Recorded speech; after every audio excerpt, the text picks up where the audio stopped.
নমস্কার।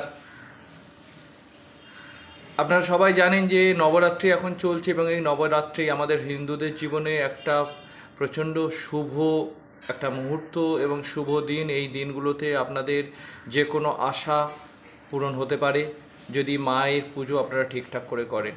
আজ নবরাত্রির চতুর্থ দিন। এই চতুর্থ দিনে দেবী কুষ্মাণ্ডার পুজো হয়। দেবী কুষ্মাণ্ডার পুজো করা হয় মূলত বাড়ির সম্পদ এবং ঐশ্বর্যকে বৃদ্ধি করার জন্যে। যারা আপনারা সম্পদ বা ঐশ্বর্যকে বৃদ্ধি করতে চান তারা অবশ্যই খুব মনোযোগ সহকারে দেবী কুষ্মাণ্ডার পুজো করবেন।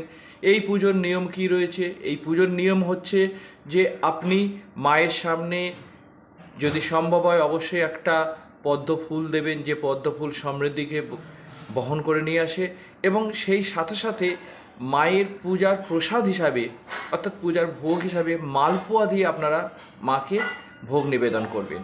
এতে করে মা অনেক বেশি সন্তুষ্টি লাভ করে এবং মায়ের আশীর্বাদে আপনাদের সুখ সমৃদ্ধি বৃদ্ধি পাবে। নমস্কার।